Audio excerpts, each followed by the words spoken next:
അതെ വേഗം പറയണം കേട്ടോ, അവിടെ അപ്പം വരണക്കാൻ പറയണം. ശംഭു നീ ഫ്രണ്ടിലോ, ഞാൻ ബാക്കിലോ. ഇതാരീ മഞ്ഞ ഷർട്ട് കിട്ടും. ഈ ചേട്ടൻ ഫാൻസി ഡ്രസ്സിന് പോണേ. റാസൽ ഖൈമയിലെ ആ വലിയ വീട്. ഓക്കെ. ബിസിനസ്സാണ് ജീവിതത്തിൽ വലുതെന്ന് വിശ്വസിച്ച് നടക്കുന്ന പപ്പ, നൈറ്റ് പാർട്ടിയും ഡാൻസുമായി നടക്കുന്ന ഒരു മമ്മ, ആകെ ഉണ്ടായിരുന്ന കൂട്ടുകാർ ഷാർജയിലെ ബോർഡിംഗ് സ്കൂളിലെ അറബി പിള്ളേരായിരുന്നു. പെങ്ങന്മാരുണ്ടായില്ലേ? ഇല്ല. റാസൽ ഖൈമയിലെ ആ വലിയ വീട്ടിൽ ആ രാജകുമാരൻ ഒറ്റയ്ക്കായിരുന്നു. ഏത് രാജകുമാരൻ ചേട്ടാ? നീ മിണ്ടായിരുക്ക.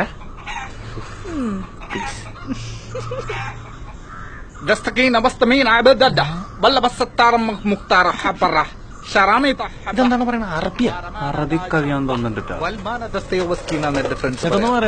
അറബി കൂട്ടുകാർ ചേട്ടാ പുറകെ സച്ചിൻ ടെണ്ടുൽക്കർ.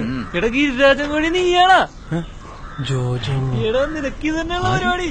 നീ എവിടെന്നാണ് വന്ന മരഭൂതമേ? ഞാൻ ക്രിക്കറ്റ് ക്രിക്കറ്റ് കളിക്കാൻ പോടാ. പോയി സിക്സ് അടിച്ചിട്ട് വാ. പോ. ജോർജ് സെന്റ് ടൂർണമെന്റ് പോട്ടെ.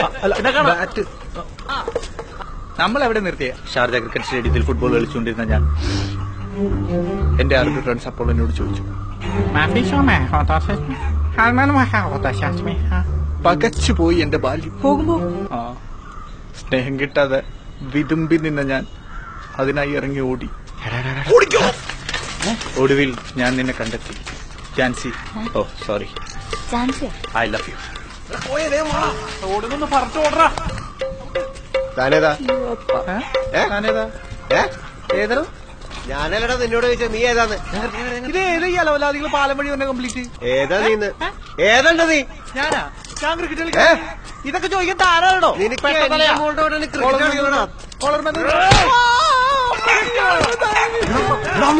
വീട്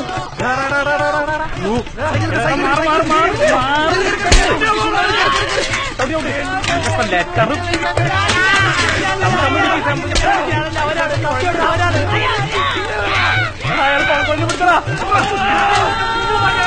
ശംഭു കണ്ട ജില്ലയിലെത്തി.